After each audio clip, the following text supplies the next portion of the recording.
It was just a year ago this week that Francois Duvalier, president for life of the Caribbean Republic of Haiti, died and passed on his rule to his young son, Jean-Claude.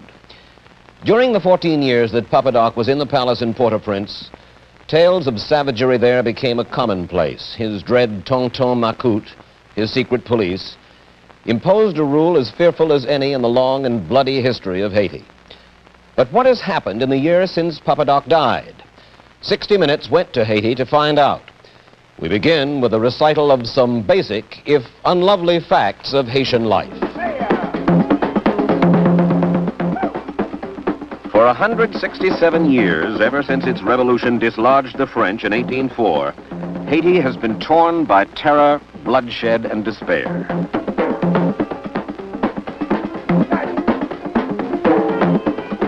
Of its 34 presidents, only 6 have finished their term in office. The others were either overthrown or killed.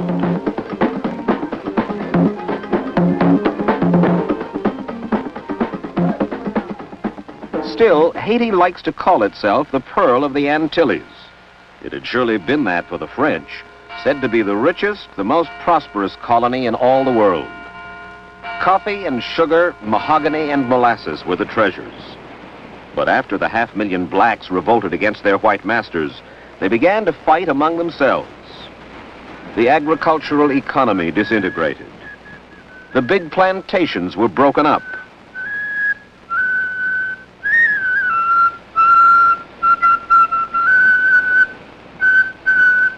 Today, Haiti is the poorest country in the Western Hemisphere. Most of her 5 million people live at bare subsistence level. The average annual income for a Haitian is $75. His life expectancy is 48 years. 80 of every 100 Haitians are illiterate.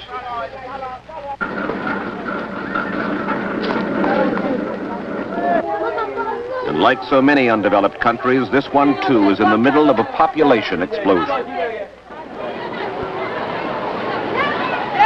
The finance minister of Haiti, Edouard Francisque, told us candidly of the most serious problem his country faces.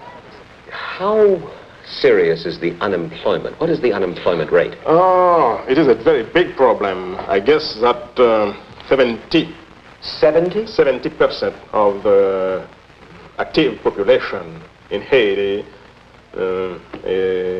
is composed of unemployed.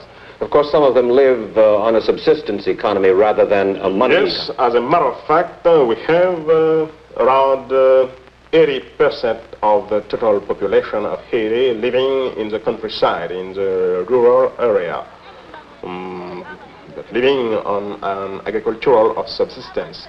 And I must say, agriculture is one of the key problems we have here in this country. You have to improve the poultry, the husbandry, the cattle breeding, the foodstuffs and things like that, you know.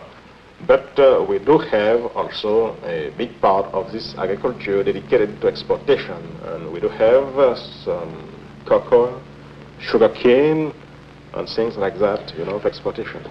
We have received a lot of experts from Israel. The Israelis are very good agricultors, and they are used to cooperatives, and they have made a lot of progress, and we plan to extend the program in other areas in the country.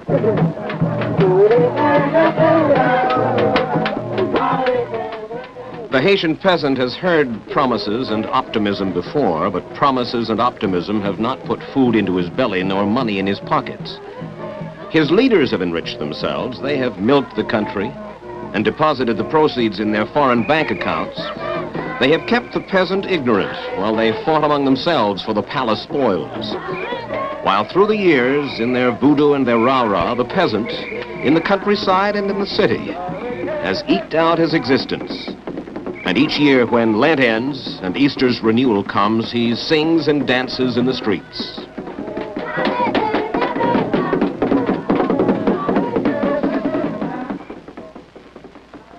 Here lies Papa Doc, Francois Duvalier, the 34th president of Haiti. He ruled this black republic from 1957 to 71. And during those years, tens of thousands of his countrymen fled their homeland. Hundreds of thousands more lived here under terror.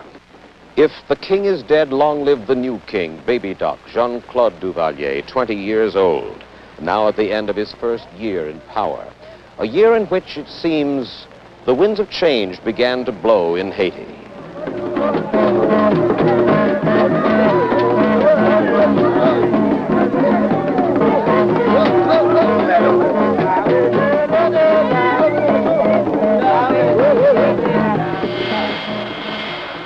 The tourist is the weather vane. He shows which way the wind is blowing. 27 planes a week unloaded their cargoes of the curious this season in Port-au-Prince.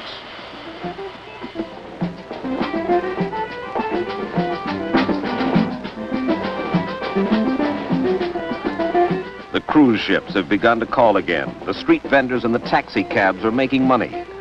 Holiday Inn has purchased a site to build on down by the waterfront.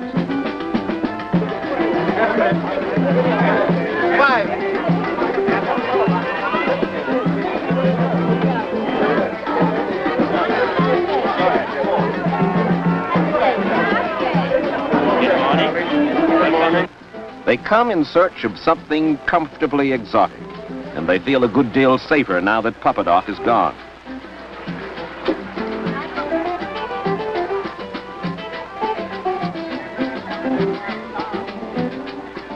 At the embassy residence up the hill from Port-au-Prince, U.S. Ambassador Clinton Knox tells about the change. You believe that Haiti is no longer a country of terror? I would say that very emphatically. It is no longer a country of terror. Because? Because they realize that the need, if there ever were a great need for the tonton macoute, had disappeared, and they no longer had any interest in them, and they also felt that it was necessary to begin to turn the country around in terms of its image.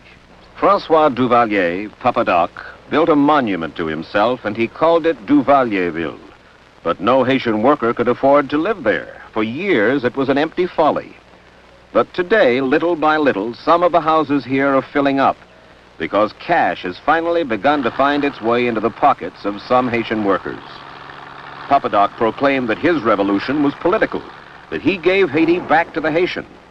Then he decreed, shortly before he died, that his 19-year-old son and heir would be president for life. And Baby Doc, Jean-Claude Duvalier, promptly proclaimed an economic revolution. In fact, the change had gotten underway before Papa Doc succumbed. Transformation industries had begun to arrive in Port-au-Prince 2 years before. What are transformation industries? The makings of a pair of pants, a wig, a doll, a pair of slippers, or a baseball are shipped down to Haiti. There, the Haitian worker, quick, adept, and grateful for employment, puts the pants or wig or baseball together. The wage is less than $1.50 a day, and the finished product is shipped back to the United States or wherever.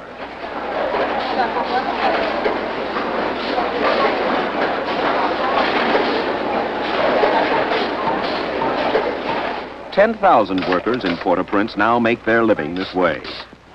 More and more small industries are moving in, encouraged by the fact that the hydroelectric plant is finally completed. The power is on. The government and the tax structure is bidding them welcome. And the telephone is no longer just an artifact of the interior decor, but has begun to work again. The architects of all this new benevolence are called Les Jeunes Tigres, the young tigers, the cabinet. Their leader, number 1, Luckner Cambron, 41 years old. A trusted aide of Papa Doc, an ex-tonton macoute, he has said, Duvalier made mistakes. We're going to rectify those mistakes. They are all publicly deferential to Baby Doc, to the Duvalier dynasty, to the palace where the National Arsenal is stored, which incidentally has led to the blowing up of 3 palaces in the past. But their public deference cannot obscure the plain fact that it is they who run the country. They prepared the answers to the questions we submitted for their young president to read. I have at present the good fortune of being advised and inspired by my mother, the First Lady of the Republic. The aim of my government is to increase the volume of foreign investment and at the same time to promote the development of tourism, thus to proceed along the same guidelines, namely the speeding up of the social and economic growth of the country. I expect to obtain the best results from these two sectors by conducting an open-door policy. The open-door policy includes an invitation to the 24-hour divorce trade lurking in the United States. The cost of same in Haiti now runs to less than $500. It includes in a 3-day package deal the sun, a whirl at the gaming tables, a rum punch, and your divorce papers, virtually without leaving the sheltered comfort of your hotel. And there is a new medical trade of sorts sprung up in Haiti, plasma and cadavers. The undernourished Haitian can now furnish his plasma for $1.50 a pint to a stateside company in Port-au-Prince. It is frozen and available for export overseas. And medical schools in various countries are a ready market for Haitian cadavers. The only word written on the death certificate is inconnu, unknown, and the corpse is shipped north for the medical students to work with. But divorce and plasma and cadavers will contribute only petty cash to Haiti's economy. There are grander plans afoot. Tourism will be the backbone of Haiti's new prosperity if and when it comes. Hotels are going up, and some Texas promoters who call themselves grandly DuPont Caribbean have undertaken the most ambitious project of them all. A Haitian island called Tortuga lies just 7 miles off Haiti's north coast. Buccaneers used to headquarter here 2 centuries ago, plundering the ships of the Spanish Main. If a latter-day adventurer were lucky, he might find chests of gold beneath these sands. But the latter-day adventurers of DuPont Caribbean have something else in mind. They intend, they say, to put up a resort here the equal of anything in the Caribbean, plus light industry, plus a free port. It will be the Hong Kong of the West, they claim. A tourist venture much less grandiose and much closer to becoming fact is called Habitation Leclerc. Under construction now on the grounds of Pauline Bonaparte's old Port-au-Prince mansion, it is the brainchild of a steward to the jet set, Olivier Coquelin, who runs the Hippopotamus Club, a watering spot for the rich and jaded in New York. I understand that Mick Jagger is one of your backers? Mick also, of course. I mean, Mick has been here and stayed here for 2 weeks with the Bianca before they got married. Well, then, once you're here, now it certainly is handsome, but there's no golf, there's no tennis, so what will people do? Well, basically, they are going to relax. They are going to be with each other. And, you know, the Americans have a fantastic word, it's groove. They're going to groove, doing nothing. The people who are picked up at the airport are going to come through some of the poorest sections of Yes. Yes. So they're coming in an open Rolls Royce, if you will. No, but it doesn't matter. You know, as long as they are friendly, and the Asians are the most friendly people in the world, so they are poor. It's a fact. They are extremely poor, but they are friendly. And that's really make up for everything in the world, because I come from New York, and let me tell you, the people are not poor over there, but they are goddamn not friendly.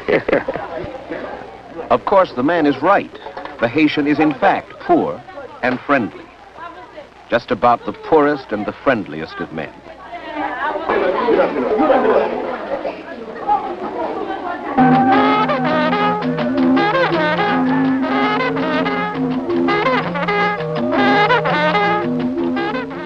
Their art shows it best of all.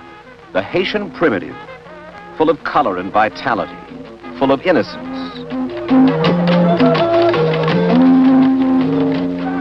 Innocence in Haiti seems incongruous in the light of all of the grisly tales that have come from there in the last decade or more. But anyone who travels there must be enchanted by the gentleness of the Haitian people and by the brooding beauty of their land. If the men who rule in Haiti now have determined they'll be faithful to their promises of stability and justice, these Haitians may have just a chance to realize the hope of the Easter they are celebrating. These Haitians who have sung and danced their way through so many hopeless years.